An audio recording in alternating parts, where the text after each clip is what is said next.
Welcome to direction to success with Diksha. आज का हमारा टॉपिक है ग्रोथ एंड डेवलपमेंट। तो चलिए स्टार्ट करते हैं। ग्रोथ ग्रोथ किसी भी इंडिविजुअल में होने वाला फिजिकल चेंज होता है, जैसे कि उसकी हाइट, वेट, लेंथ या बॉडी प्रोपोर्शन में जो चेंजेस होते हैं उसे हम ग्रोथ कहते हैं। इसको हम ऑब्जर्व भी कर सकते हैं और मेजर भी कर सकते हैं। ये क्वांटिटेटिव होते हैं, मात्रात्मक होते हैं, क्योंकि इसे मात्रा में नापा जा सकता है। ये बहुत ज़्यादा नैरो कॉन्सेप्ट होता है, मतलब बहुत छोटा कॉन्सेप्ट होता है। ये through out the life continue नहीं होता, ये एक पॉइंट पर आकर स्टॉप हो जाता है। ये कॉन्सेप्शन पीरियड मतलब गर्भावस्था से शुरू होता है और किसी भी एज पर आके स्टॉप हो जाता है।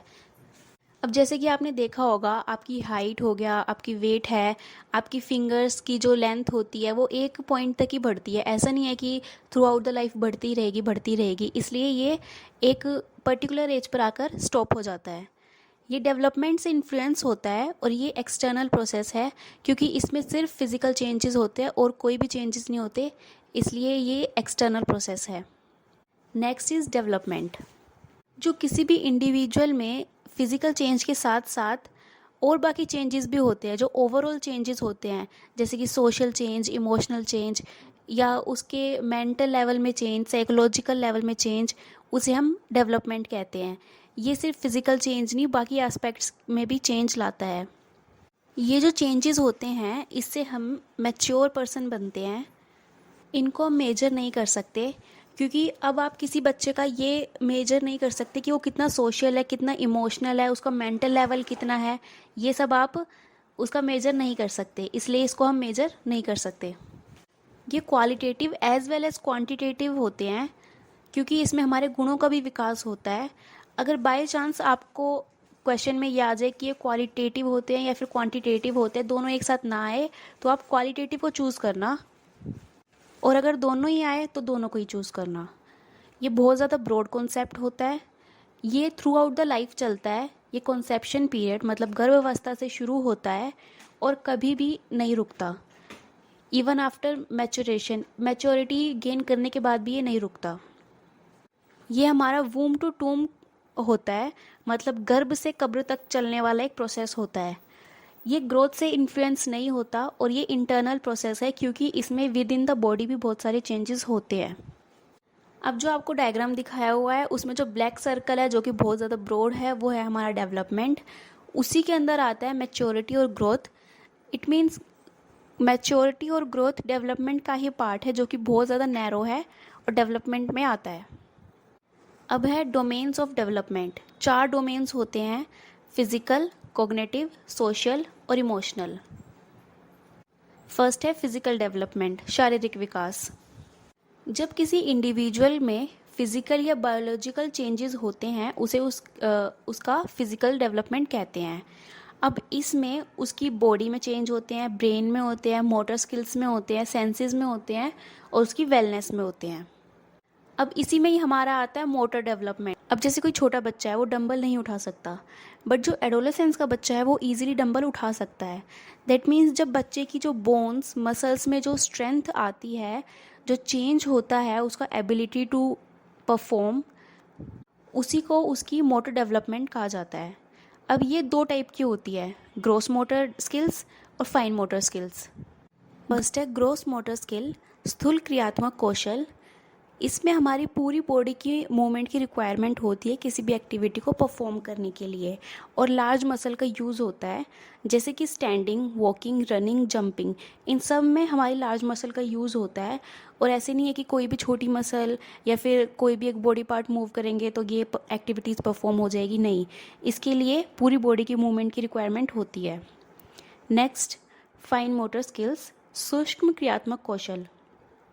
इसमें हमारी छोटी मसल का यूज़ होता है, जैसे कि coordination between eyes, hands and fingers. अब छोटे एक्शंस इसमें हम परफॉर्म कर सकते हैं, जैसे कि writing, drawing, painting and blinking, I blinking. अब जैसे कि आपको फ़ोटो में दिख रहा होगा, इसको परफॉर्म करने के लिए पूरी बॉडी की मूवमेंट की रिक्वायरमेंट नहीं है, छोटी मसल के मूवमेंट से ही ये पॉसिबल हो पा रहा है। कॉग्निटिव डेवलपमेंट, संज्ञानात्मक विकास। अब इसमें यह आता है कि बच्चा कैसे सोचता है, एक्सप्लोर करता है और फिगर आउट करता है थिंग्स को। ये हमारे ब्रेन से रिलेटेड होता है और इसको हम इंटेलेक्चुअल डेवलपमेंट भी कहते हैं। और लैंग्वेज डेवलपमेंट भी इसी का एक पार्ट है, क्योंकि लैंग्वेज जब हम सीखते हैं तो हमारे ब्रेन में स्टोर होती है, तो इसलिए लैंग्वेज डेवलपमेंट भी कॉग्निटिव डेवलपमेंट का ही एक पार्ट है। अब इसमें हमारी knowledge, skill, problem solving, logic, perception, concepts, memory, इन सब का डेवलपमेंट होता है। क्योंकि जब हम कोई कॉन्सेप्ट लगाते हैं या किसी प्रॉब्लम को सॉल्व करते हैं तो उसमें हमारे ब्रेन का बहुत इम्पोर्टेंट रोल होता है। और कॉग्निटिव डेवलपमेंट भी ब्रेन से रिलेटेड होता है। तो जो ब्रेन से रिलेटेड होगा वो कॉग्निटिव डेवलपमेंट में ही आएगा। और ये जो सारे पॉइंट्स हैं इससे रिलेटेड एक क्वेश्चन आ सकता है, तो इसको अच्छी तरह से पढ़ लेना। अब इसमें दिखाया हुआ है कि हमारे ब्रेन के दो साइड्स होती है, लेफ़्ट साइड और राइट साइड। लेफ़्ट साइड में सारे लॉजिक्स होते हैं और राइट साइड में क्रिएटिविटी होती है। ये वाला क्वेश्चन भी काफ़ी बार आ चुका है, तो इसको भी अच्छी तरह से देख लेना। नेक्स्ट है सोशल डेवलपमेंट, सामाजिक विकास। अब इसमें यह आता है कि बच्चा कैसे इंटरेक्ट करता है दूसरे लोगों से जो उसके आसपास होते हैं। अब इसमें बच्चा अपनी सोसाइटी के वैल्यूज़, नॉलेज, नॉर्म्स, अपने सोसाइटी के रूल्स और कल्चर को सीखता है।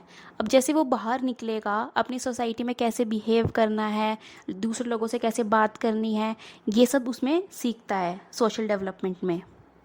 मोरल डेवलपमेंट भी सोशल डेवलपमेंट का ही एक पार्ट है, क्योंकि अब बच्चा समाज में जा रहा है तो ये बहुत ज़्यादा इम्पोर्टेंट है कि उसकी मोरालिटी और उसके वैल्यूज़ उसके साथ रहे, उसी के अकॉर्डिंग वो बिहेव करे। और ये बहुत ज़्यादा इम्पोर्टेंट है कि बच्चा एक्टिव मेंबर बन के रहे अपनी सोसाइटी का। ये भी एक नंबर के क्वेश्चन में आ सकता है।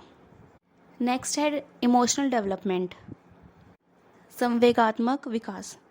इसका मतलब ये होता है कि इसमें बच्चा सीखता है कि वो है क्या, वो क्या फील करता है और उसको दूसरों से क्या एक्सपेक्ट करना चाहिए। मीन्स इसमें वो इमोशंस को समझता है, अपने एज वेल एज दूसरों के। क्योंकि जब तक वो इमोशंस को ही नहीं समझेगा तो वो एक पॉजिटिव रिलेशनशिप या पॉजिटिव एनवायरनमेंट क्रिएट नहीं कर पाएगा। तो उसको दूसरों से इंटरेक्ट करते वक्त एक अपनी और सामने वाले की फीलिंग्स को समझना ज़रूरी है। नेक्स्ट है difference between growth and development. अब हमने जो भी पढ़ा है उसको जल्दी जल्दी रिकॉल कर लेते हैं तो हमारा डिफरेंस अपने आप ही प्रिपेयर हो जाएगा। ग्रोथ होता है किसी भी इंडिविजुअल का फिज़िकल चेंज, उसकी हाइट, लेंथ और वेट में। डेवलपमेंट होता है ओवरऑल चेंजेस, फिज़िकल चेंजेस के साथ साथ मेंटल, सोशल, इमोशनल, मोरल और बाकी सब चेंजेस। ग्रोथ क्वांटिटेटिव होता है, मात्रात्मक होता है, जबकि डेवलपमेंट गुणात्मक और मात्रात्मक मतलब क्वालिटेटिव एंड क्वांटिटेटिव दोनों होता है। ग्रोथ सिर्फ फिज़िकल सेंस में होता है, जबकि डेवलपमेंट फिज़िकल, मेंटल, सोशल सारे सेंसेस में होता है। ग्रोथ को मेजर कर सकते हैं और ऑब्ज़र्व कर सकते हैं। डेवलपमेंट को हम ऑब्ज़र्व और मेज़र डायरेक्टली नहीं कर सकते। ग्रोथ एक सर्टेन एज तक होता है, जबकि डेवलपमेंट कॉन्टिन्यूस प्रोसेस है, वूम टू टूम जाता है। ग्रोथ एक एक्सटर्नल प्रोसेस है क्योंकि इसमें सिर्फ फिज़िकल चेंजेस होते हैं, बाहरी स्ट्रक्चरल चेंज होता है। और डेवलपमेंट एक इंटरनल प्रोसेस है क्योंकि इसमें विद इन द ऑर्गन्स भी चेंजेस होते हैं। ग्रोथ है स्ट्रक्चरल चेंज, डेवलपमेंट है फंक्शनल चेंज। ग्रोथ डेवलपमेंट से इन्फ्लुएंस होता है और एक नैरो कॉन्सेप्ट है। डेवलपमेंट इंडिपेंडेंट होता है, ग्रोथ से इन्फ्लुएंस नहीं होता और एक ब्रॉड कॉन्सेप्ट है। Thank you for watching. अगर आपको वीडियो पसंद आई हो तो लाइक, शेयर और सब्सक्राइब करना मत भूलना। Thank you.